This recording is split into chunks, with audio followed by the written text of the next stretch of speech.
une chose. Si Dieu a permis que ces séminaires soient là, il a un plan merveilleux pour toi.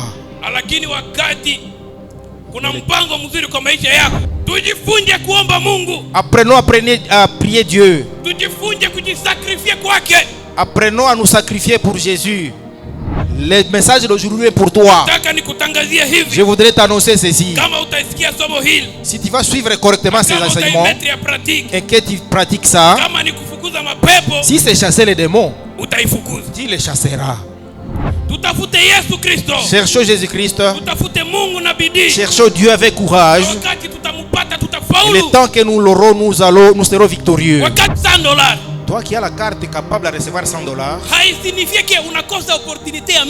ça ne suffit pas que tu manques l'opportunité de recevoir $1000.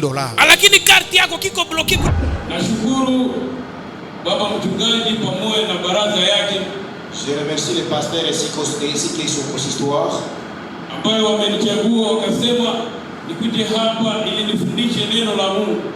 nous ont nommés pour pouvoir passer par ici afin de pouvoir annoncer la parole de Dieu. À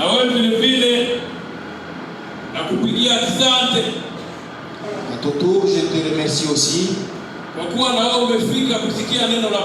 parce que tu es venu écouter la parole du Seigneur. Continuons avec notre séminaire. Le 26 novembre. Tout jusqu'à présent. Aujourd'hui c'est le 5e jour.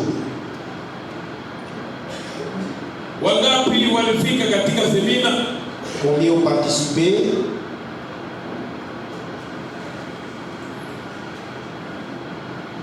Il y en a ceux qui ont participé. D'autres ont eu juste la grâce de participer une seule fois. Et certains ont eu la grâce. Il a permis à ceux qui soient là, il est du séminaire jusqu'à présent. Particulièrement, je voudrais vous remercier.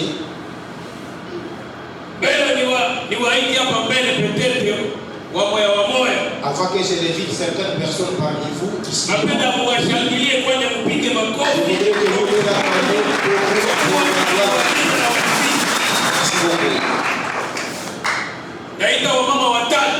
je vais inviter 3 mamans.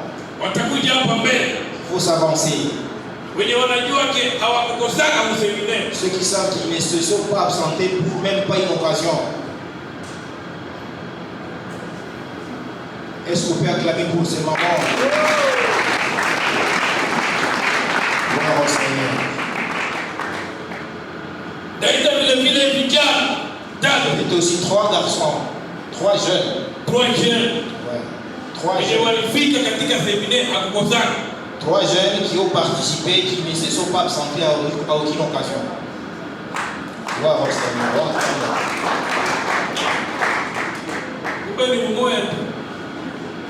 On est surpris, on est devant un seul jeune. Ah, ok. Voilà, il montre strictement. Acclamons pour ces gens pour la gloire du Seigneur. Il y aura un membre du service protocole qui va aider et s'avancer. Ce sont des gens qui méritent vraiment des cadeaux. Nous allons commencer par nos mères.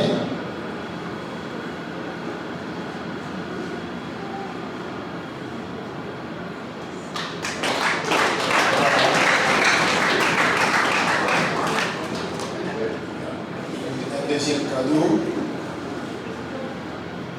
Un troisième cadeau à une troisième maman. On s'avance vers le jeune.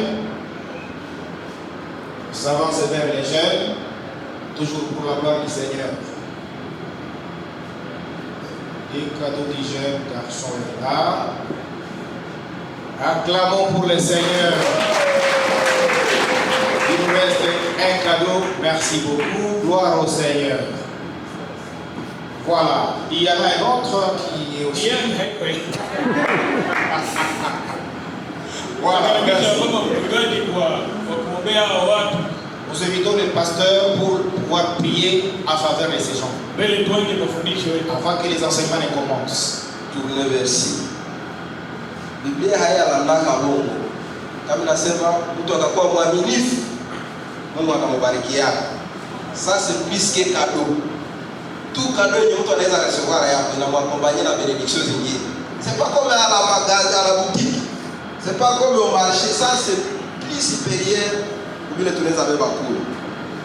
Na mweye ukufi yake ni mkanisa. Isipo ni mwa hiyo occasion tena nyingine mnaruka sama ndege.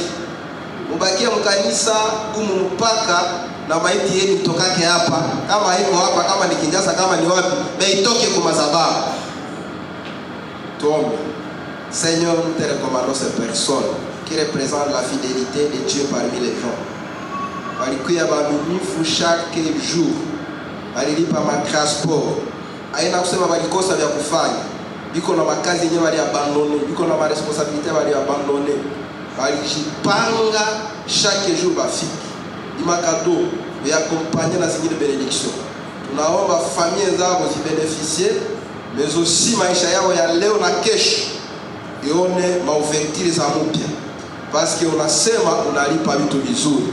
Tunawaombea udebloke mablokaje zote, udeployer ma situation na ubariki maisha yao na kyote wanagusa. Katika jina la Yesu Kristo, amina. Amen. Bwana Yesu asifiwe tena. Gloire au Seigneur encore une fois. Taomba service ya media iweke hii verse hapa mbele kwenye ekran. Nous demandons que les spécialistes puissent pouvoir projeter des messages. Psaume 71, verset 5.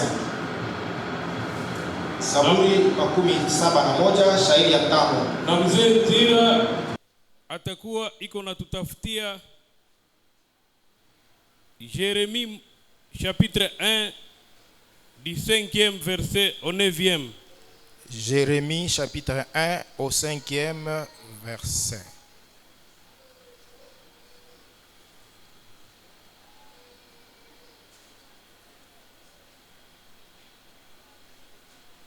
Karibu mzee Nzira kwa usomi ukipata. Jérémie chapitre 1 verset 1er au 5e. La Bible dit ceci. Parole de Jérémie, fils de Elkija, l'un des sacrificateurs d'Anatoth, dans le pays de Benjamin. La parole de l'Éternel lui fut adressée au temps de Josias, fils d'Amon, roi de Juda, la 13e année de son règne, et au temps de Joachim, fils de Josias, roi de Juda, jusqu'à la fin de la 11e année de Sédécias, fils de Josias, roi de Juda, jusqu'à l'époque où Jérusalem fut amenée en captivité au 5e mois. 4. La parole de l'Éternel me fut adressée en ces mots. Avant que je t'eusse formé dans le ventre de ta mère, et je te connaissais, et avant que tu fusses sorti de son sein, je t'avais consacré et je t'avais établi prophète des nations. Parole du Seigneur. Na mimi nitakapokuwa nikisoma verse zangu, nitaomba Pasteur Mazambi atayarishe Matthieu 11:12. Matthieu 11:12 va se lire par le pasteur Mazambi. Samani kwa kusoma vitabu vingi. Pardonnez-nous pour la multitude de, disons la multiplicité des textes. Hapo mwanzo kwa kuwa sijui kama nitaweza tena kusoma Biblia. Nous lisons au départ parce que nous ne savons pas si vers la fin on saura lire encore. Mimi nasoma Yeremia 28 verse yake ya 11 inasema hivi: Car je connais le projet que j'ai formé sur vous, dit l'Éternel, projet de paix et non de malheur, afin de vous donner un avenir et de l'espérance. Nous lisons la parole de Dieu dans l'évangile selon Matthieu, chapitre 11, verset 12. la Bible déclare, depuis l'époque où Jean-Baptiste est apparu jusqu'à cette heure, le royaume des cieux s'efforce un passage avec violence, et ce sont les violents qui s'accaparent. Amen. Amen. Amen. Tutaendelea kukumbushana ya kwamba nous allons continuer à nous rappeler que thème ya semina hii inasema hivi. Le thème de notre séminaire est tel que tutumainie Mungu. Espérer en Dieu, l'espérance à Dieu. Wakati nimeangalia katika kundi, quand nous regardons dans la foule, watu wengi hawakufika katika semina. Beaucoup n'ont pas participé les séminaires. Na ndio maana c'est pour cela tutaanza mwanzo mpaka leo mpaka nous allons commencer au début jusqu'au pareil moment. Na kama nimesema hiyo verse, et si je demande que ce verset soit projeté, que ce verset soit projeté, ni kwa kuwa hii ndio itakuwa maombi yetu ya leo. C'est parce que c'est ça même la prière pour nous aujourd'hui. Lakini tafadhali waweke kuanzia ku 1 verset ya kwanza. Je préfère qu'on place à partir du premier verset, qu'on projette à partir du premier verset jusqu'au 5e. Si c'est possible. Tutaanza somo yetu. Nous allons lire ainsi. Inasema l'espérance à Dieu. Matumaini kwa Mungu. Tumaini kwa Mungu. L'espérance à Dieu. Wakati tulikuwa tukisoma katika semina, pendant que nous étions en train de lire, d'étudier dans le séminaire, signification ya espérance. Nous avons voulu comprendre que signifie espérance. Tulipenda tuelewe espérance ni nini. Nous avons voulu comprendre que signifie l'espérance. Na tulielewa ya kwamba espérance inatoka ku verbe espérer. L'espérance provient du verbe espérer. Na wakati tulisoma signification ya espérer, et quand nous avons lu que signifiait espérer, dictionnaire ilisema hivi. Le dictionnaire a dit ce qui suit. C'est attendre les bienfaits divin. Ni kuchunga makuu ya Mungu. Ni kuchunga makuu ya mbingu. Makuu ya mbingu. Ama vitu vizuri kwa Mungu. Na définition nyingine ilisema, et l'autre définition a dit, considérer l'objet de ce souhait comme réalisable. Kumuona Mungu kuwa tumaini ya vitu vyote ambavyo vitawezekana. Ina maana wakati unaespere kwa Mungu, ça signifie que lorsque vous espérez à Dieu, una imani ya kwamba vile vitu ambavyo unatarajia kupata kwa Mungu utavipata. Nous avons la foi que ce que nous projetons à recevoir de Dieu, nous le recevrons. Lakini katika somo yetu, et dans nos enseignements, wakati tulianja, quand nous avons commencé, tulijiswali tatu. Nous nous sommes posé 3 questions. Na hizo swali ndizo ambazo zilitushindikiza katika semina yetu. Ce sont ces 3 questions qui nous ont accompagnés le long de tout le séminaire. Swali ya kwanza, la première question était, tulisema inabidi tutumainie nani? Qui nous faut-il espérer? À qui faut-il placer notre espoir ou espérance? Tutumainie nani? À qui placer notre espérance? Lakini katika mafundisho, dans les enseignements, tulielewa ya kwamba inabidi tutumainie Mungu. Nous avons compris qu'il faut espérer seulement en Dieu. Na ndio maana ndugu katika Kristo, c'est cela pour frères et sœurs. Wewe ambaye uko hapa, toi qui es sur place, inabidi ujue kwamba Mungu ndio vyote. Il faut retenir que c'est Dieu qui est tout. Inabidi ujue ya kwamba inabidi tutumainie Mungu. Il faut savoir que tu dois espérer en Dieu. Kwa nini tutumainie Mungu? Pourquoi te confier à Dieu? Kwa kuwa tumeelewa ya kwamba parce que nous avons compris que huyo Mungu anaweza yote. C'est Dieu capable à tout faire. Huyo Mungu c'est Dieu. Hashindwake kitu. C'est Dieu n'échoue jamais. Na huyu Mungu ni Mungu mwenye upendo. Et c'est Dieu à l'amour. Na kama unamtumainia hautapoteza muda. Et quand tu espères à lui, tu ne perdras jamais ton temps. Amen. Amen. Tulisema usitumainie kazi yako. Nous avons dit, nous vous demandez de ne pas espérer à votre espoir, à votre travail. Yule ambaye alikupa kazi. Mais espère en celui qui t'a donné cet emploi. Usitumainie mume wako. N'espère pas à ton mari. Lakini utumainie yule ambaye alikupa mume. Espère plutôt à celui qui t'a donné ce mari. Usitumainie ndugu zako. N'espère pas à tes frères. Lakini utumainie yule ambaye alikupa ndugu zako. Espère plutôt crois seulement à celui-là qui t'a donné de ses frères. Kwa kuwa ndugu zako wanaweza kukutoka. Parce que tes frères peuvent te décevoir. Mume wako anaweza kukudecevoir. Ton mari peut te décevoir. Lakini Mungu wetu, mais notre Dieu, iko fidèle. Dieu est fidèle.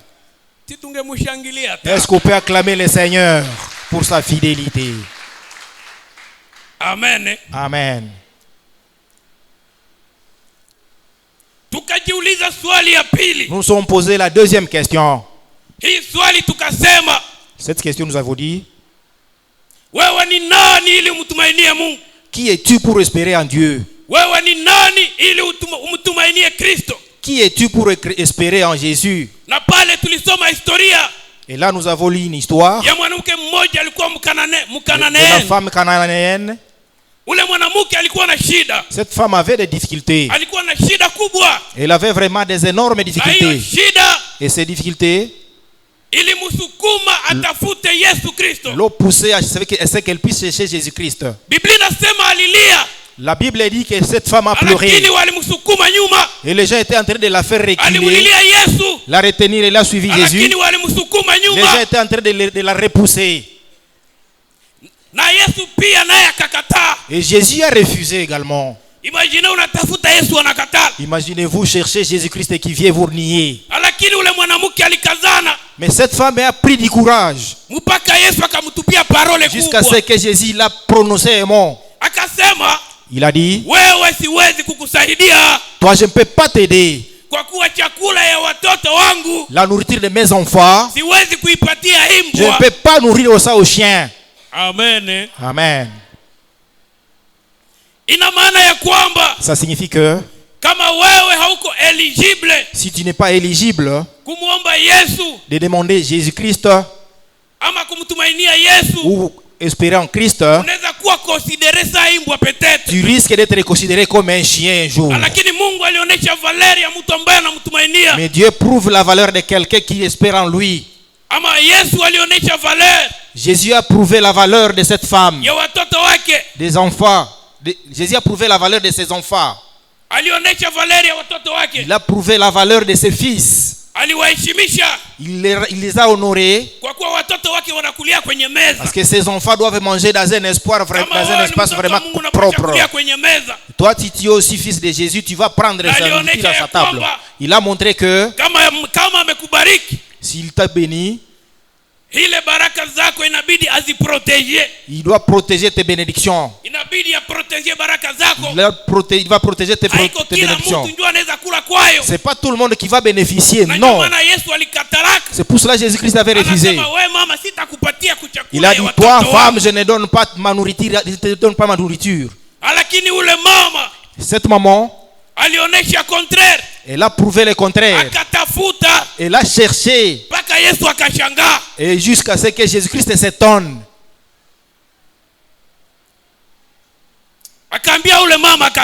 Il a prononcé à cette maman disant,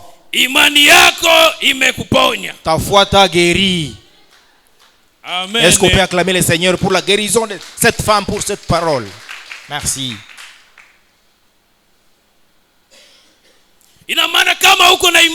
Ça signifie que si tu as la foi et si tu as été sauvé, tu es déjà éligible. Tu es candidat vraiment, tu as droit d'espérer en Dieu. Tu mérites de prier Dieu. Si tu connais Jésus, si tu ne connais pas Jésus, tu n'es pas éligible. Croire à Christ ne te fait pas ne te convertit pas à devenir éligible. Croire seulement ne suffit pas pour que tu sois éligible. Mais celui qui a reçu Jésus-Christ comme Seigneur et Sauveur de sa vie, quand il le reçoit comme Sauveur et Seigneur, ça prouve que tu l'as cru et tu l'as pris pour Seigneur. Et s'il est Seigneur, il faut vraiment respecter ses commandements. Amen. Amen. Cette femme, Jésus lui dit, il a prononcé, il a répondu à sa préoccupation. Et la femme a reçu sa guérison pour son problème de maladie.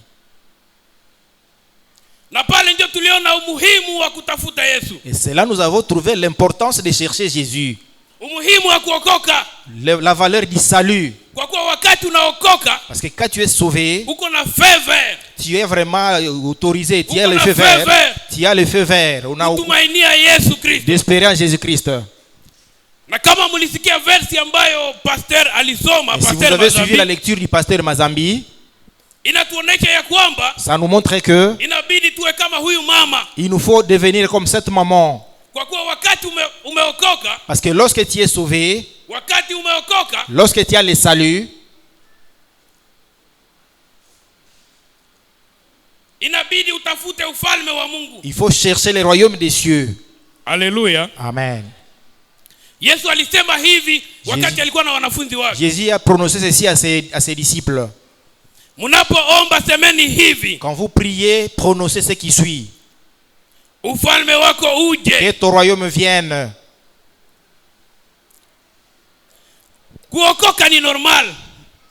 Le salut, c'est normal. C'est normal, c'est l'ordinaire.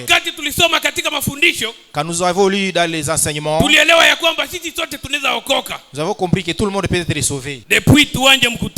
Depuis qu'on a commencé avec le séminaire, j'ai compris qu'il y avait vraiment beaucoup d'antagonistes pour ce séminaire. Laisse-moi te dire une chose. Si Dieu a permis que ce séminaire soit là, il a un plan merveilleux pour toi. Mais lorsqu'il y a un plan merveilleux pour ta vie, il faut aussi comprendre que les antagonistes existent quelque part. Notre Dieu est miséricordieux et il est bon. Il combat pour nous. Amen. Même si on peut te combattre, tu seras toujours victorieux. Parce que nous sommes victorieux en Christ. Nous ne craignons rien. Ne crains rien, mon frère. Et s'il a accepté que tu sois là, tu verras la main de Dieu. Nous avons prié pour toi pendant le séminaire. Nous avons prié pour ce séminaire. Et c'est pour cela qu'il y a toujours des opposants pour ça. Et nous savons que la réussite est là. Nous verrons la main de Dieu. Nous serons bénis. Et nous allons témoigner les miracles de Dieu.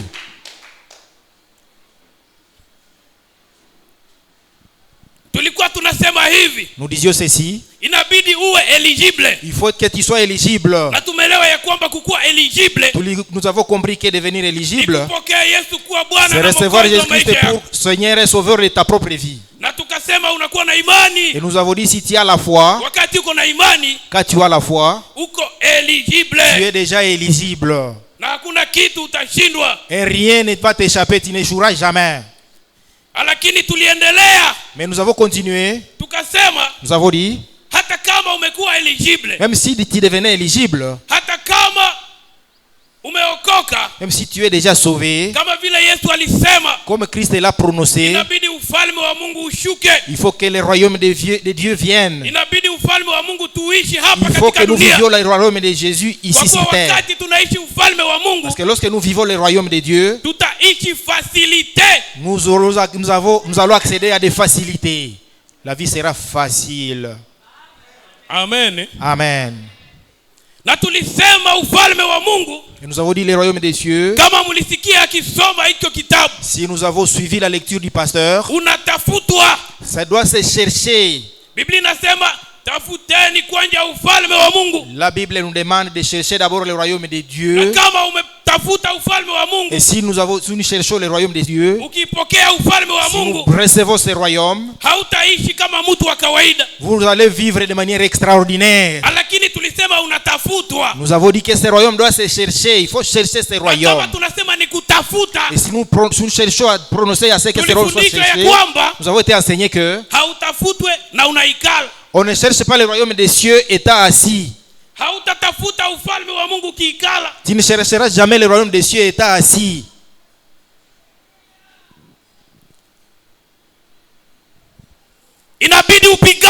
Il faut combattre. Il faut t'élever. Il faut chercher. Comme c'est dit, chercher, alors chercher. Nous avons rappelé que Paul a dit ceci. Je traite durement mon corps. Je traite durement mon corps. Minatesa mwili wangu. Kwa ajili ya Mungu. pour la gloire du Seigneur. Tukafundishwa katika semina. On nous a appris dans les séminaires ya kwamba kutafuta ufalme wa Mungu que chercher le royaume des cieux inaweza kufikia ugene. Peut t'amener même à gêner. Unakatala chakula. Tu vas refuser même à manger. Tu t'abstiens. Tu vas t'exposer, disons, de souffrance, la faim. Mais tu ne vas pas te fatiguer inutilement. Parce que tu cherches le pouvoir, la force de Dieu. Et si tu fais un jour sans manger, tu es différent de cette personne qui est vraiment condamnée à manger tous les jours. D'un peu de secondes, tu es devant les arachides. À la maison, tu as mangé. Et tu visites quelqu'un. Tu les rencontres avec un petit repas, un médiocre repas, mais tu prends ça aussi.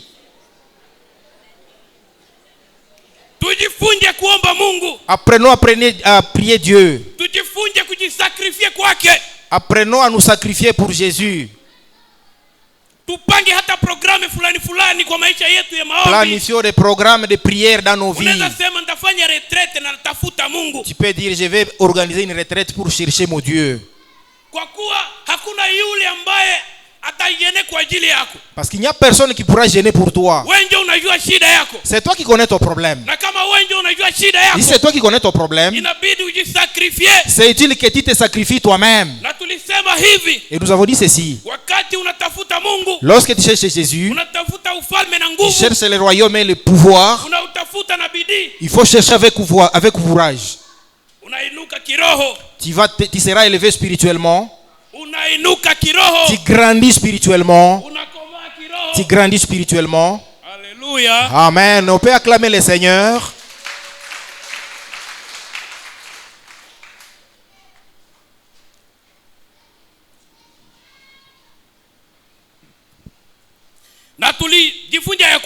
Nous avons aussi appris ce qui suit. Il y a d'autres. C'est vrai, ils ont grandi de la vie chrétienne hier. Ils ont grandi seulement juste pour la lecture de beaucoup de livres. Ils ont vraiment un bagage de versets dans leur tête. Suffisamment de bagages de versets dans leur tête. Mais ils ne savent pas pratiquer ces versets.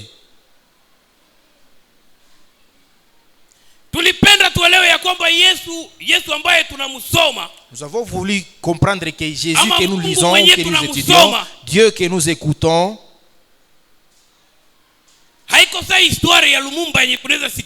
l'histoire biblique est différente de l'histoire de Lumumba que nous suivons à l'école. Ce que nous lisons dans la Bible, nous pouvons vivre ça.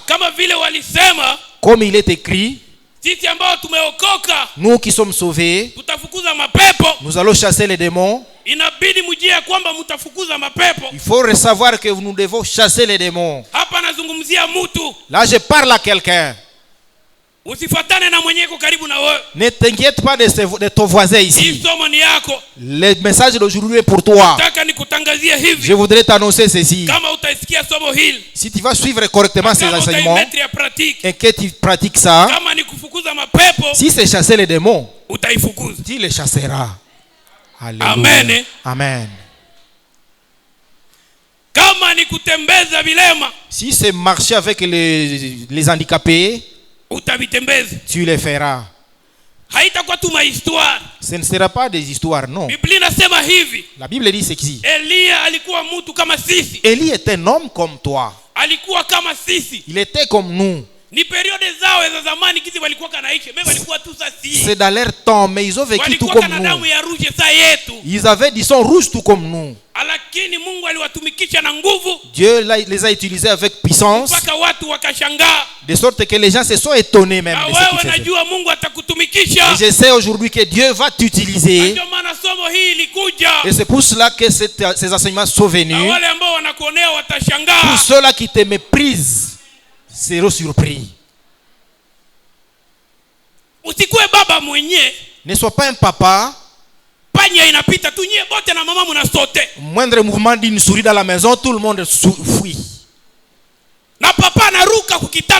Papa même fuit les lits où il passe son temps vraiment. Juste alors que nous, papa, nous nous aimons beaucoup. Nous ne voulons pas vraiment être négligés. Madame, si tu prononces mon cher, tu m'as sauté à cause du chat, de la souris. Ah non, je suis en train de m'apprêter comment combattre ça. Je m'apprêtais vraiment pour éliminer cet ennemi. Je savais que ça ne pouvait pas être une souris, c'était plutôt un serpent. Pour que je prenne une machette et taper et cogner, couper sa tête. Commençons à nous suivre, mes chers parents. Amen. Amen. Cherchons Jésus-Christ. Cherchons Dieu avec courage. Et le temps que nous l'aurons, nous serons victorieux. Le temps que nous sommes en train d'être enseignés, nous avons dit que c'est important de croître spirituellement. Grandir vraiment suffisamment. Vraiment avec abondance. Une croissance énorme. Chassons les démons jusqu'à ce niveau. C'est à ce niveau que Dieu veut nous amener. Parce que lorsque nous sommes sauvés, tu dois savoir que tu deviens ennemi du diable. Et si tu deviens ennemi du diable, tout comme nous vivons sur terre, la Bible dit ceci.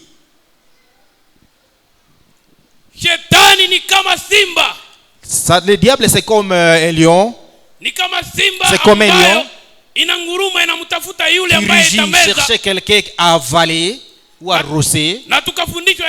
Et nous avons appris aussi que si tu rêves, tu seras englouti par le diable. Si tu restes dans cette vie ordinaire, vraiment, tu es candidat malheureux par rapport au diable.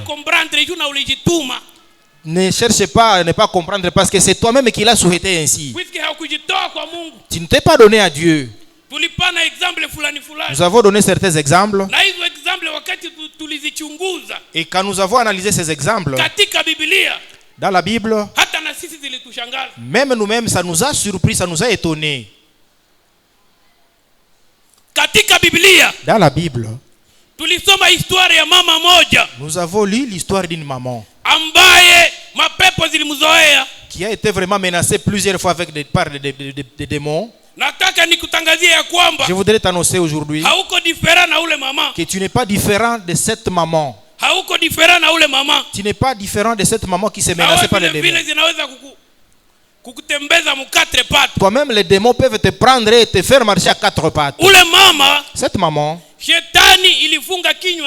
le diable l'a noué la bouche, l'a bloqué même les yeux, il a ébloui. Imaginez-vous être ébloui les yeux. Tu deviens sourd-muet. Tu deviens aveugle et aussi muet. Un aveugle muet. Imaginez-vous. Aveugle muet. Ouais. Imaginez-vous, vous qui ne voyez pas. Et la bouche devient aussi bloquée. Ça, c'est le diable qui fait tout ça.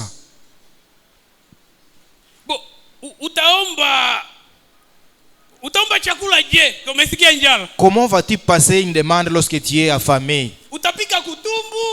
Tu vas commencer à taper le ventre. Est-ce que taper le ventre est synonyme de demander à manger? Tu ne vois rien.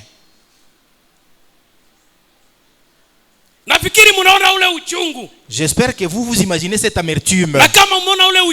Et si vous voyez cette amertume, interpellez-vous vous-même.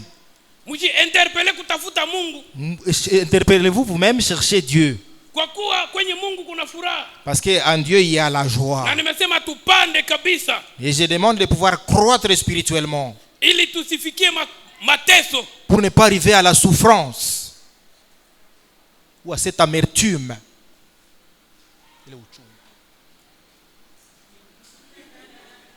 Amen. Amen. Acclamons Acclamons Jésus avec grande joie. Merci beaucoup. Alléluia.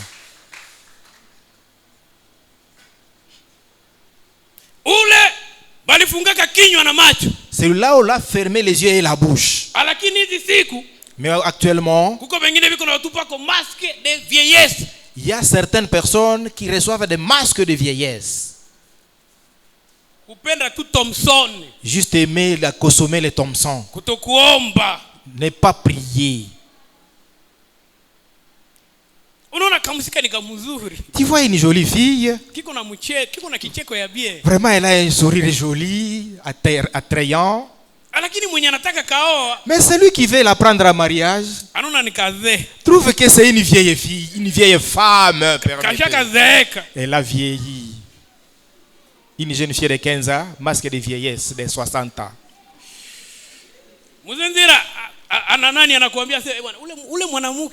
Papa Nzira te dit, cette fille, nous la reconnaissons pour sa bonté et sa beauté.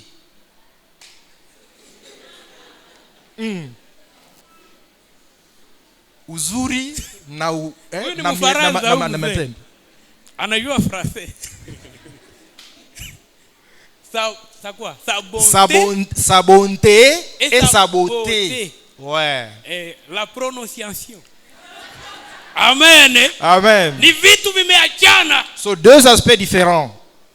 Lakini wapendwa katika Kristo. Mais chers frères et sœurs dans le Seigneur, watu wanamuona ni mzee. Les gens la voient comme une vieille. Na usiwaze kama ni blague, biko nafika. Et ne crois pas que c'est une blague. Les jeunes arrivent à chercher à la prendre en mariage.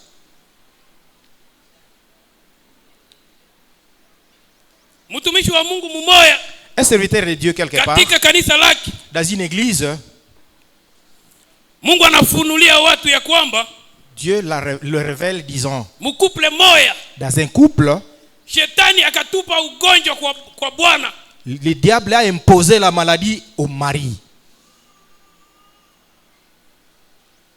Bwana akakuwa na shida katika foyer. Le mari a eu des difficultés dans le foyer. Na ile shida, kuna shida ambazo zinakuja zinaweza kubomola na foyer. Il y a des difficultés qui arrivent dans des foyers qui sont capables de dissoudre les foyers. Unafikiri bwanako ni mgonjwa? Tu penses que ton mari est malade? Unafikiri bibi yako ni mgonjwa? Tu penses que ton épouse est malade? Unafikiri bibi yako ni mvivu? Tu penses que ton épouse est paresseuse? Kumbe kidemo kishamwikalako. Alors qu'il y a un démon qui domine maintenant en elle. Tutafute Mungu. Cherchons Dieu. Na tunasema tumtafute mu degré ya yule hapana ya chini. Nous disons cherchons Dieu au niveau le plus élevé, pas au niveau bas, parce que tusikuwe limité, tusikuwe na vifungo ambavyo vitatu bloquer tusiavancer. Pour nous débarrasser de tout blocage qui vont nous empêcher d'avancer.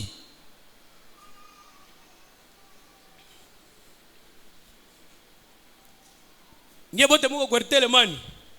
Avez-vous tous Airtel Money? Si ndio? Certains oui, les autres non. Non, il n'y a pas d'argent envoyé dans vos comptes, mes chers frères et sœurs. Hein? Il y a quelqu'un qui a une carte Airtel Money. C'est un exemple qui va nous amener à vite comprendre. Il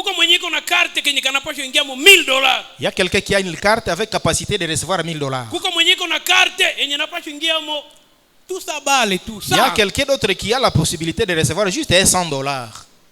99 d'ailleurs. Bon, mais 2000 francs.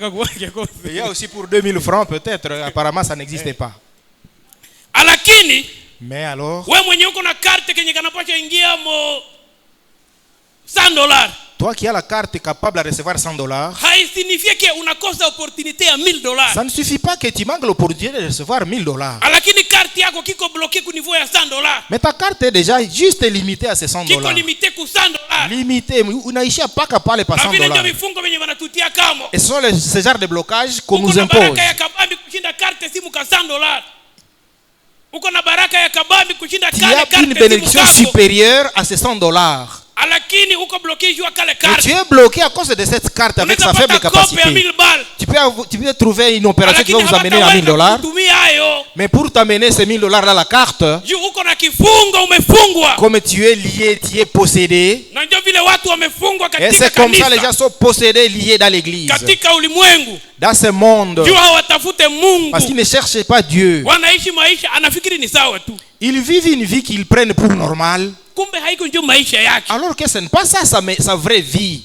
C'est pas ça votre destinée. Na ndio maana nilikwambia. C'est pour cela que je t'ai dit que hii somo ilikuwa juu yako. Que ce message est là spécifiquement pour toi. Spécialement pour toi. Dieu a un plan. Dieu, Mungu ana mpango mzuri, merveilleux, mzuri pour toi. Kwako. Plan. Un plan merveilleux. Dieu a un plan merveilleux pour toi.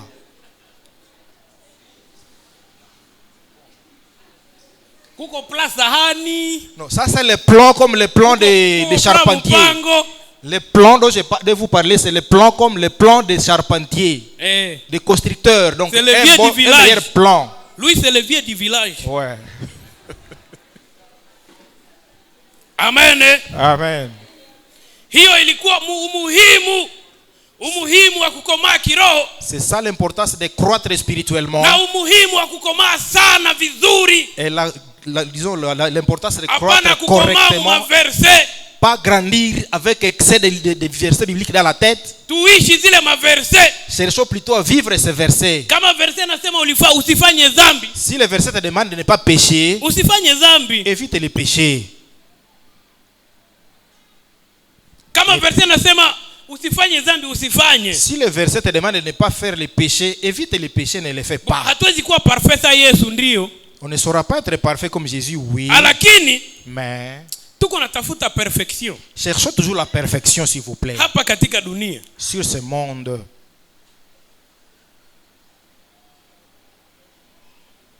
Nasikia tu niseme ke Mungu akubariki, kitu umesema tu vile. Vraiment, je me sens te bénir, que Dieu te bénisse.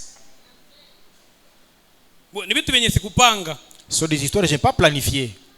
Wakati tunasoma neno la Mungu. Quand nous lisons la parole de Dieu. Wakati unaniona hapo. Quand tu me vois ici.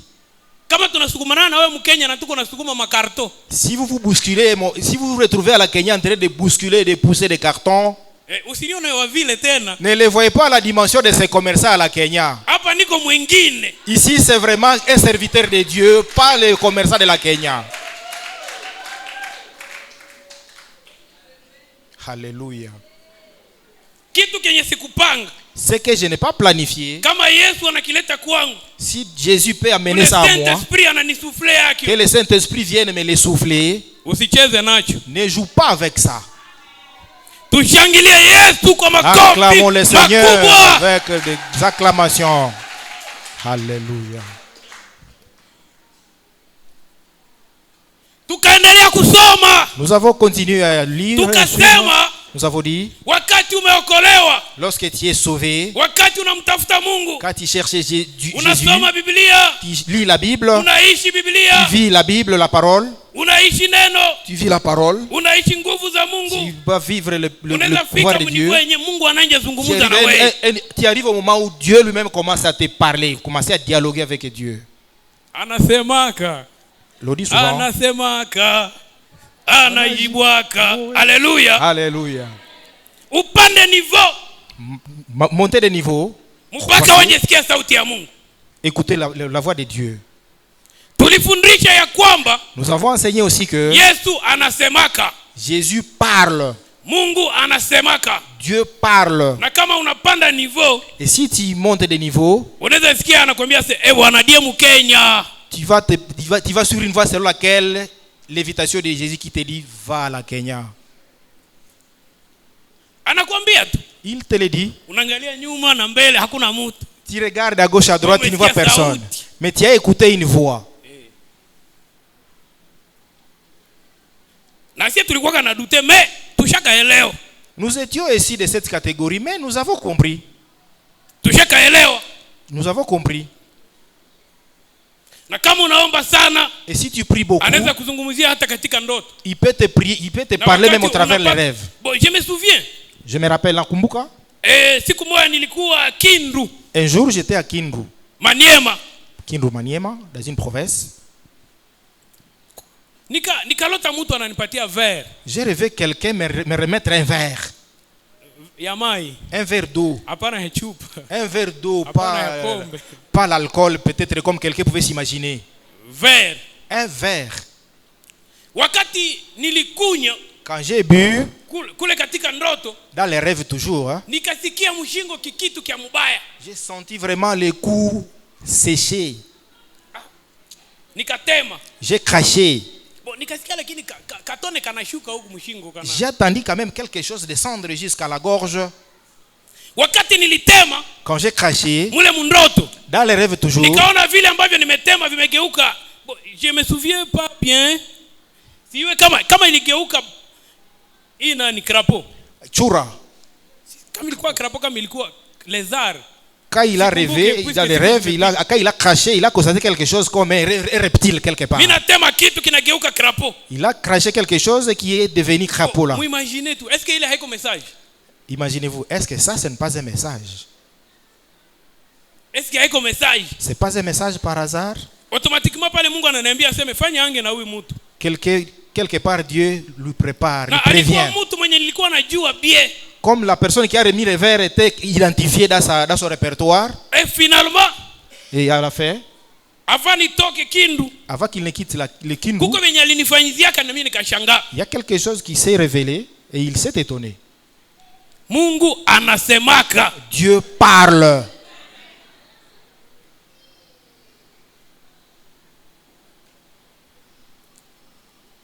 Tutafute Mungu tusipate shida. Cherchons Dieu pour éviter des problèmes. Bon, ma exemple des fois zinakuyaka juu uelewe. Les exemples sont là. Ndio mnaweza kula muda lakini les illustrations sont là pour nous amener à la compréhension. Le temps c'est pour Dieu. Na ni wengi Mungu anatafuta. Et c'est Dieu qui est en train de chercher au travers. Ce n'est pas par hasard. Mimi mtu ashaka nikuta mu magasin. Quelqu'un m'a un jour trouvé au magasin. Ile ilikuwa Bukavu, nilikuwa niko Bukavu. C'était à Bukavu. Ananiambia, mnajua? Il lui dit, vous savez, mimi niko muganga. Moi je suis médecin. Hapana ganga Mswahili, hapana muganga Mswahili ya Tanzania. Mswahili ya Tanzania muganga ndio mfumu. Lui était médecin, oui. Comme médecin. Ni ndio vile. Oui, c'est ça, oui. Alikuwa kana katoto kadogo. Il était avec un jeune enfant. Katoto kama diza, kagarso tu, kagarso. Un enfant de courte taille d'environ 10 ans. Akaniambia mimi niko muganga. Et il dit, je suis médecin. Nikasema kweli, asendi. Mimi natunzaka kifafa. Je guéris même l'épilepsie. Mimi natunzaka sijue nini. Je traite je ne sais pas quoi. Kisha mwisho ase mimi natoshaka na vifungo. Et il dit, j'enlève aussi les munganga wa kutosha vifungo. J'enlève aussi les liens. Nikamwambia sasa huyu ni mfumu huyu. Il a dit alors ça c'est un féticheur. Huyu haiko tena munganga wa kawaida. Ce n'est plus un médecin, c'est plutôt un féticheur. Kisha kaniambia mimi naongea na nyoka. Il a dit, je parle même au serpent. Je sais dialoguer avec un serpent. Tu sais dialoguer avec un serpent? Ndio. Oui, oui. Bon, nani kuna manyoka hapa? Et j'ai même des serpents autour de moi. Bon, sawa nimekusikia. Bon, nilionaka comme si bon yes, iko il a dit, oui, je te comprends, tu peux sortir, j'ai compris qu'il est un voleur. Oui, il a dit, je comprends. Alifikaka kumulango. Arrivé à la porte ya magasin. Du magasin. Il a dit, non. Il a dit, mon cher papa, excuse-moi. Na nyoka. Tu parles au serpent. Asendio. Il a répété, disant oui, oui. Akanionesha. Il a prouvé, il a montré. Kale katoto kalikuwa na bala sac au dos. L'enfant a porté un sac à dos. Il mettait ça au niveau du ventre. Akafungula tirete ya kale katoto. Il a ouvert les tirettes de ces sacs. Wapendwa katosha ndani nyoka. Seigneur, Messie a levé un serpent du sac. Nyoka yenye inaishi. Un serpent vivant. Ça a commencé à bouger.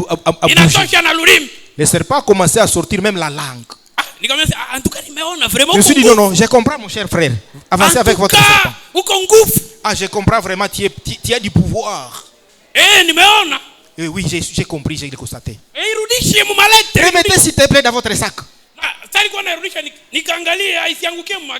Quand il a remis ça dans le sac, il était curieux de voir pour que ce serpent ne tombe pas au magasin. Ça entraîne la terreur, la fureur. Ça entraîne la fureur.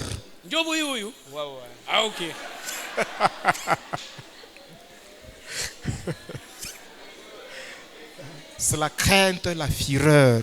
Amen. Amen. Huku nje kuko mambo. Là dehors, il y a des hommes. Nyoka. Un serpent dans un sac. Sama unaikala naye ule mwiko na manyoka pale kwenye huku. Tu ne sais pas, tu es devant quel type de personne. Peut-être c'est ton voisin là qui a un serpent même à côté. Ne voyez pas les gens d'ordinaire. Il y a seul Dieu qui nous connaît. Et ceux qui nous torturent davantage sont toujours nos voisins, nos frères. Celui-là qui te rigole aujourd'hui, c'est celui-là même le serpent qui viendra te piquer la soirée. Celui qui est à côté de lui, le soir il devient malfaiteur, il va se convertir. Il est là comme ordinaire, mais le soir il t'amène quelque chose. Tu vas le voir avec une arme. Amen. Amen. Ne nous confions pas aux hommes. Espérons à Dieu. Parce que Dieu nous protège. Il nous aime. Et quand nous espérons à lui, quand nous le cherchons beaucoup, il fait descendre son royaume sur nous. Et nous disons, lorsque le royaume descend, le royaume descend avec tous les pouvoirs de Dieu. Est-ce que quelqu'un peut acclamer?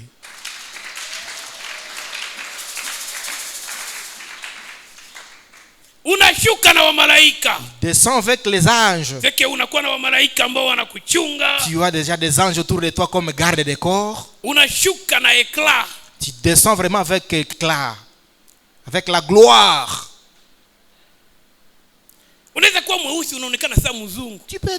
Tu peux avoir les têtes comme celui du vieux du village, mais tu apparais comme un blanc. Amen. Amen.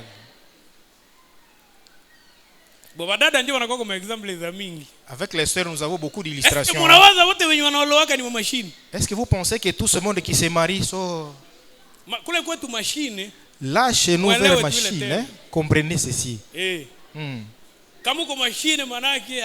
Si tu as les têtes noires, sombres, comprenez.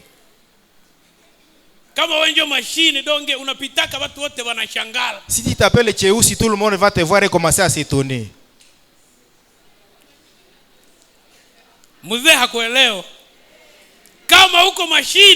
Si tu es une machine, alors tu es belle. Et si tu es une machine, ce sont les langages des jeunes qui comprennent ça facilement. Ils savent mieux voir que nous vieux. Je disais ceci. Certaines se marient, ce n'est pas qu'elles sont belles. C'est juste la gloire du Seigneur qui descend sur elles. Et arriver à plaire aux gens et les amener à vous aimer. Et ils se sentent vraiment avec l'obligation de te marier.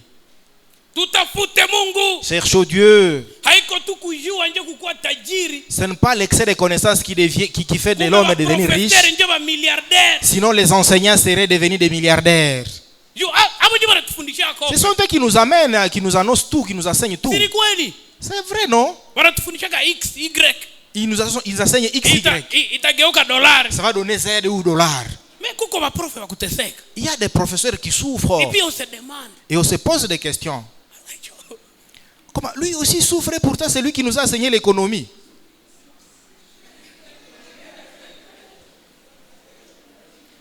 Les économistes. Ouais. Oui. C'est vous qui nous apprenez à chercher l'argent. Est-ce que vous en avez? Gloire au Seigneur. Nous sommes arrivés à un autre thème. Nous avons dit ceci. Si tu es sauvé, il te faut impacter. Il te faut impacter. Il te faut impacter. Inaomba kuvutia. Kufundisha hata kwa mifano. Il te faut impacter. inaomba kufundisha hata kwa matendo yako. Il te faut impacter. Inaomba kufundisha kwa mifano. Na tulisema hivi. Et nous avons dit ceci. Impacter signifie kufundisha ni kwamba laisser des traces. Kuacha maalama. Laisser des traces. Kuacha alama. Ina maana kama umeokoka ni kwamba si tu es sauvé, il te faut impacter. Inaomba uache alama. Il faut impacter. Inaomba kufundisha kwa mifano. Unaacha alama. Unaacha alama. Fasi yote kwenye unapitaka. Partout tu passes, tu laisses des traces. Kubakie alama ke huyu alipitaka hapa. Par là que tu veux passer, il faut qu'il y ait des traces. Una influencer. Tu influences. Na tulisema unaweza influencer dans les bonnes choses. Tu peux influencer positivement. Na unaweza influencer dans les mauvaises choses. Tu peux aussi influencer négativement. Lakini sisi ambao tumeokoka, mais nous qui sommes sauvés, inabidi tu influencer. Il nous faut influencer dans les bonnes choses. Dans les positifs. Kwa kuwa sisi ni taa. Parce que nous sommes la lumière de ce monde. Barua. Nous sommes une lettre. Na watu wanapotuona inabidi tu reflecter mbinguni. Et lorsque les gens nous voient, qu'ils voient le ciel rayonner sur nous. Amen. Amen. Tubariki watu. Bénissons les gens. Ne soyons pas ceux-là qui vont commencer à se quereller avec les gens dans les avenues. On te dit voilà, il s'est querellé avec Maman Gérida. Cette année, il est encore avec Papa Gervais. Et le voilà, encore avec Maman Présidente finalement. Qui est quoi? Non. Nous devons influencer. S'il y a un problème, que les gens te cherchent et disent peut-être allons chercher l'ancien Patrick. Celui-là saura nous départager. Mais si vous savez que au cas où vous venez vers moi, c'est moi qui vais créer la meilleure division, c'est un problème et défi. Nous avons dit il nous faut aussi impacter dans la vie normale. Ordinaire. Et nous espérons à Dieu pour nous amener à cette influence. Nous influençons sur ce monde. Je voudrais t'annoncer ce matin que toi qui es ici présent, tu peux avoir fait même 5 ans au quartier sans qu'aucun voisin ne te découvre. Mais quand tu te places à Dieu, tu commences à influencer jusqu'à ce que tes influences vont dépasser Lubumbashi, déborder tous les Katanga. Vraiment, ça va impacter sur tout le Congo, Afrique entière alors, jusqu'au monde entier. On commence à te prononcer partout comme Donald Trump, comme président. Amen. Amen. Ni possible. Cela est encore possible. Trump était quelqu'un comme nous. Il était quelqu'un comme nous, monsieur Obama. Papa Fachi dont nous parlons, c'est un homme comme nous. Dieu peut t'élever. On va prononcer ton nom en Ouganda. On va te prononcer en Ouganda, au Sénégal, jusque même au niveau de l'Allemagne. Je voudrais que si tu as la foi, que tu puisses applaudir pour le Seigneur. Avoir la foi que tu vas impacter. Si tu es sauvé, tu vas influencer le monde. C'est aussi un marketing de Dieu. C'est aussi une partie d'évangélisation. Parce que nous sommes beaucoup perdus. Les gens pensent que pour être élevé, il faut appartenir au diable. Si tu es élevé, les gens disent il y a quelque part où tu es passé. Ça, c'est faire l'évangélisation diabolique. C'est annoncer plutôt pensant que c'est le diable qui est au-dessus de tout. Ne faisons pas ça, s'il vous plaît, mes chers frères. Si tu vois quelqu'un être élevé, comprends qu'il y a Dieu seul qui élève. Si ce sont des démons qui l'ont fait, c'est le langage. Nous savons seulement que c'est Dieu qui élève. Si Dieu, quand ton moment arrivera, Dieu t'élèvera aussi. Nous nous sommes posés des questions entre nous-mêmes. Nous nous sommes posé la question de savoir pour impacter, que faire. Pour que tu puisses impacter, il faut jouer il faut avoir l'image. Il faut avoir l'image de Dieu à toi. L'image. Hapana. Il faut avoir le destin de Dieu. Destin de Dieu. Le destin de Dieu. Destin Mpango mzuri ya Mungu juu yako. ndio ni S2 lakini kumwisho kuko EIN. Oui. Unasikia? Ndio. Inachana na dessin ya mapendre. Oui. Alors, il est dessin ya Mungu, c'est le plan de Dieu pour toi. C'est dessin pour Dieu, c'est le plan de Dieu pour toi. Wewe ulikia kama dunia, Mungu alikutumaka ufanye nini? Tu es venu sur terre, qu'est-ce que Dieu t'a envoyé venir faire ici au monde? Kama unajua ile, si tu peux découvrir ça, utafaulu katika ulimwengu. Tu réussiras dans ce monde. Kama unajua dessin ya Mungu kwako, si tu connais le plan merveilleux de Dieu pour toi, utafaulu katika ulimwengu. Tu réussiras dans ce monde. Lakini tukaeleza kama watu wengi hawajui dessin zao. Mais nous avons compris que beaucoup parmi nous ne connaissent pas leur destin. Unaona kama mtu ni charpentier, vous trouverez quelqu'un comme un charpentier. Mungu alikutumaka kusudi kuwe charpentier. Dieu t'a créé de devenir charpentier. Mais wewe ndio le maplafond za watu uko na installer masinga. Mais tu te convertis en électricien. Mungu alikutumaka ukuwe maçon. Dieu t'a amené sur terre comme maçon. Wewe ndio unafungula duka. Tu deviens commerçant. Mungu alikumbaka ukuwe électricien. Dieu t'a créé comme électricien. Unavala kole. Mais tu deviens pasteur. Tu vas commencer à électrocuter l'église. Na ndio maana. Et c'est pour cela. Kuko watu wanafikindaka biko tunashindikiza wengine. Il y a des gens qui se disent nous accompagnons les autres. Wewe hautaevoluaka uko tunashindikizana. Tu n'évolueras jamais, tu ne fais qu'accompagner. Tukaleta exemple ya Yesu. Nous avons donné l'exemple de Jésus. Tukasema supposons tu Yesu. Nous avons dit supposons que Jésus. Yesu alizaliwaka mu famille ya msermala. Parce que Jésus-Christ est né dans une famille de charpentiers et menuisiers. Mara mwana anakuwa menuisier. Lui s'il devenait aussi menuisier. Bon, tu supposez tout si abote na nyebe ya mkoka. Supposons ça. Yesu njoo ule anaja panda yule anapika macharpente za watu. Commencer à monter sur des charpentes et commencer à tôler des maisons. Nani njonge niokoaka mie kwanja nianjie? Qui allait me sauver moi? Kama Yesu alikuwa charpentier. Si Jésus continue avec la charpente, comment allons-nous recevoir le salut?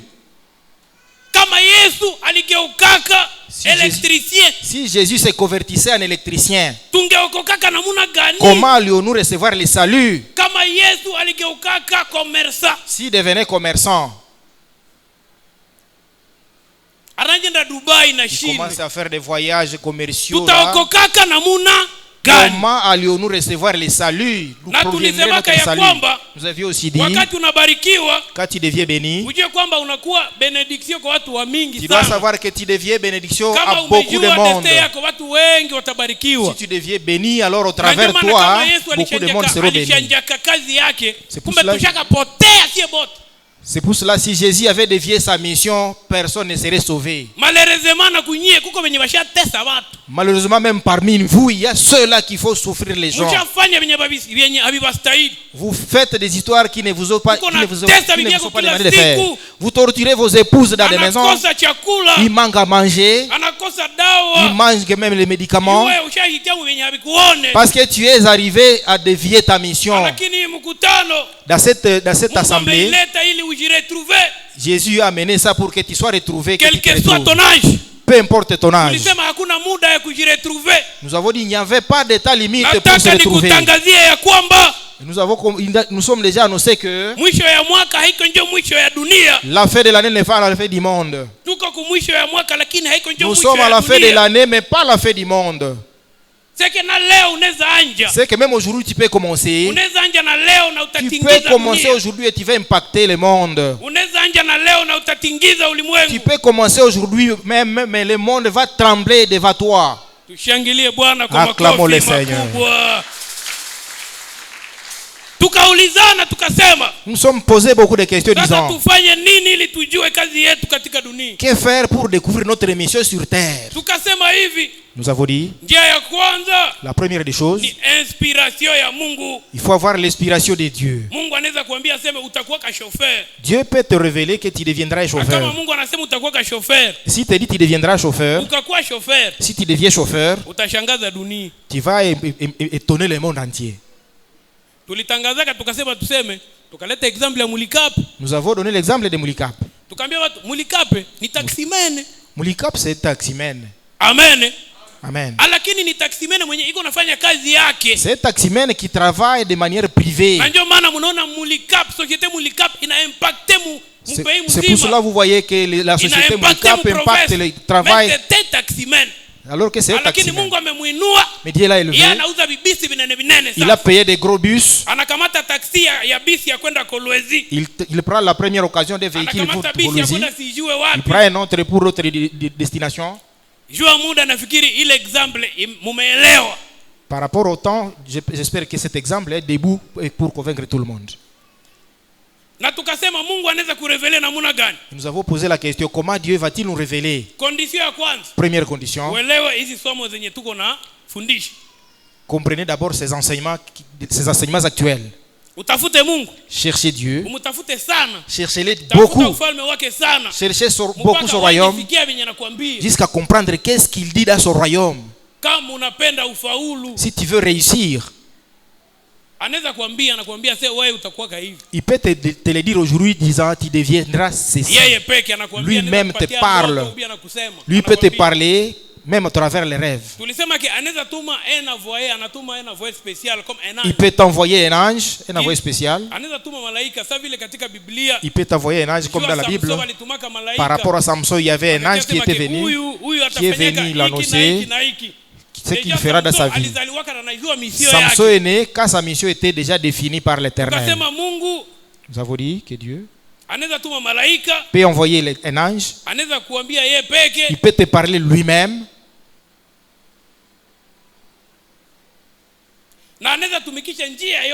Il peut utiliser n'importe quelle voie capable de véhiculer son message. Et si tu pries, tu vas vite comprendre. Tout comme même le cas de David, Dieu avait envoyé un ange. Il a envoyé un prophète. Le prophète est venu prononcer que tu deviendras roi. David a vécu sa crainte. Il savait que je devais faire la politique parce qu'un jour je deviendrai roi. Et cela, il a sélectionné lui-même cela même, il a préparé son entourage capable à vite l'amener à la politique et au pouvoir. Amen. Amen. La deuxième chose, nous avons dit que c'était les talents. Tu peux perdre le temps d'écouter la parole de Dieu. Il y a des signes, il y a des signes que Dieu va te donner. Il peut te donner les signes des talents. Automatiquement avec ces talents. Si tu sais que tu sais réussir dans telle chose, quand tu fais ça, tu ne peux jamais échouer la vie. Tu n'échoueras jamais. Nous avons dit la deuxième des choses, c'est l'amour.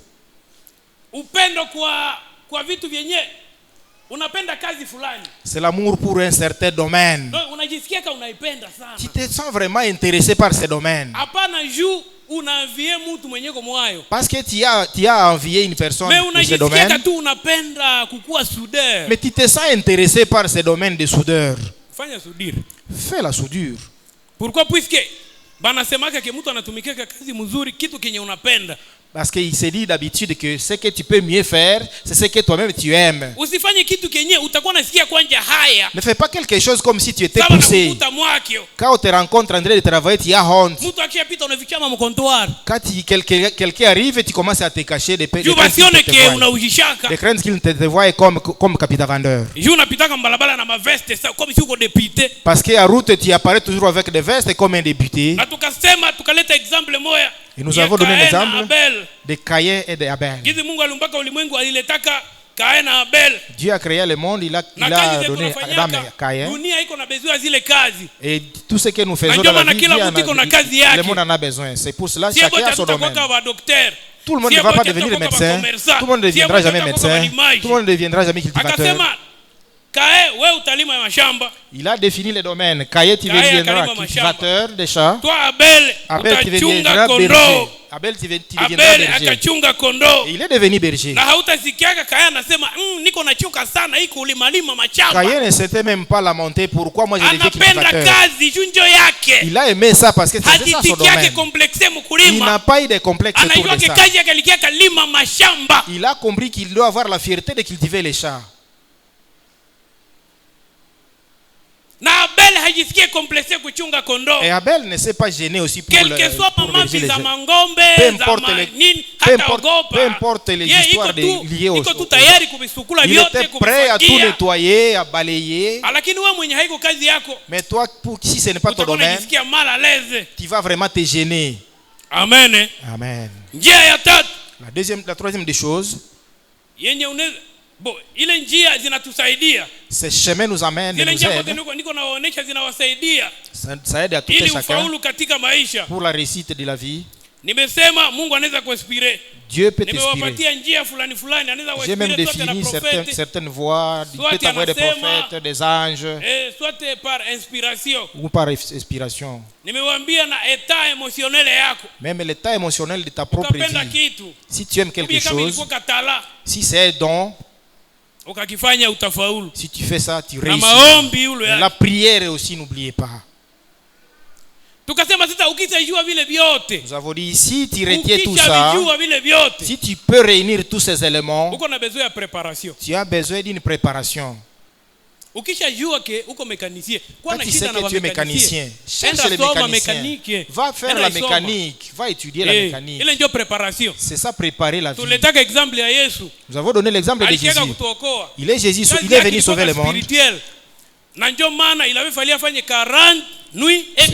C'est pour cela qu'il a fait 40 jours et 40 nuits de jeûne et de prière. Il a préparé. C'est pour cela qu'il est venu avec du feu.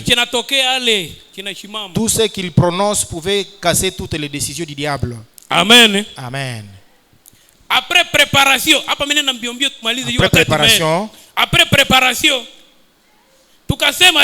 nous avons dit ceci. Ne sois pas quelqu'un qui parle à tout moment. Tu as découvert que Dieu peut te bénir dans tel domaine. Bien, tu as compris que tu es déjà béni, mais tu commences à raconter à tout le monde. Nous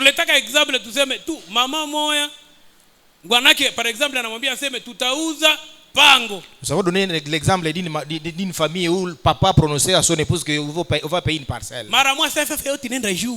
Tout le quartier était au courant que la famille allait payer une parcelle.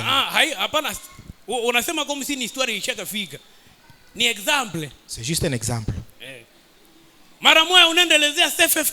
Directement tu pars dans les services SFF et commences à annoncer. C'est ça la publication.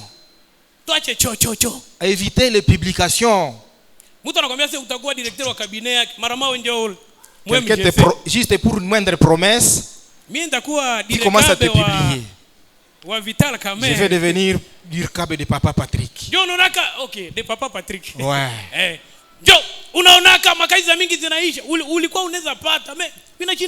Et c'est là l'objet même des échecs de nos vies.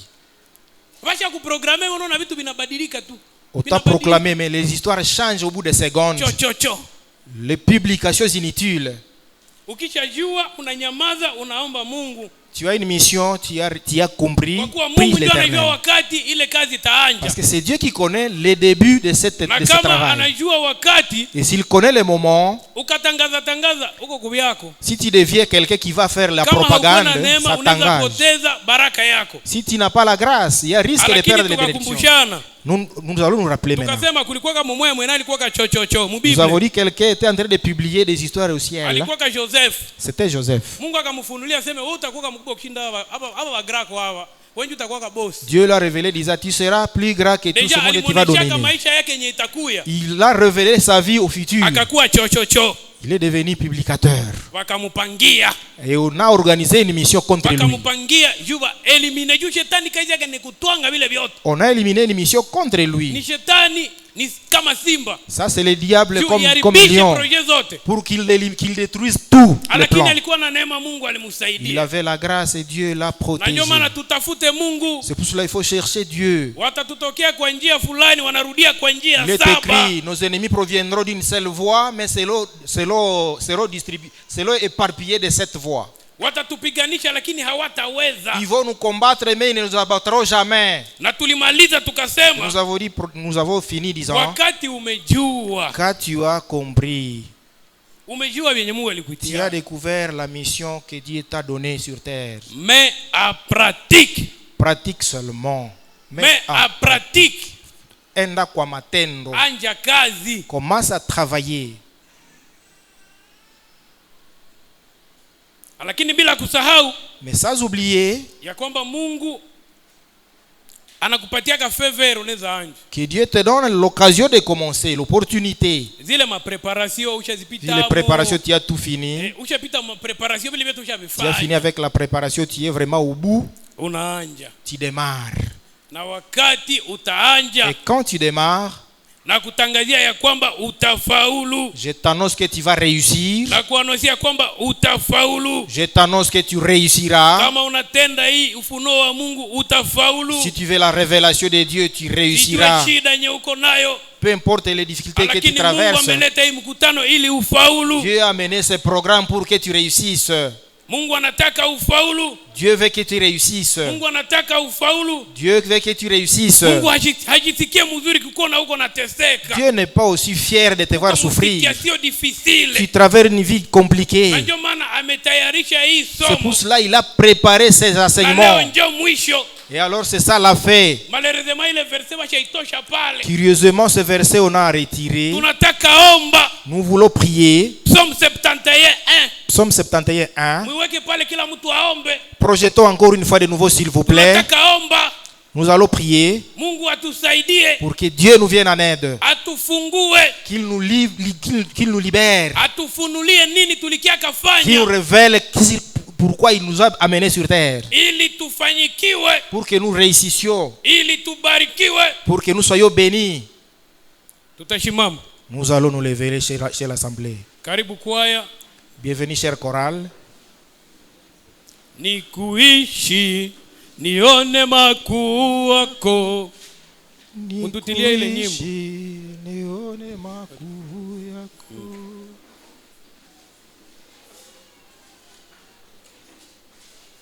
Ni kuishi nione makuu yako. Ni kuishi nione makuu yako.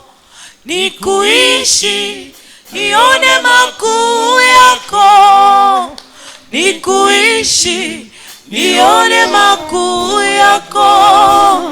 Ni kuishi nione makuu yako. Ni kuishi wewe. Nione makuu yako. Bila wewe sitaweza mie. Nimechoka.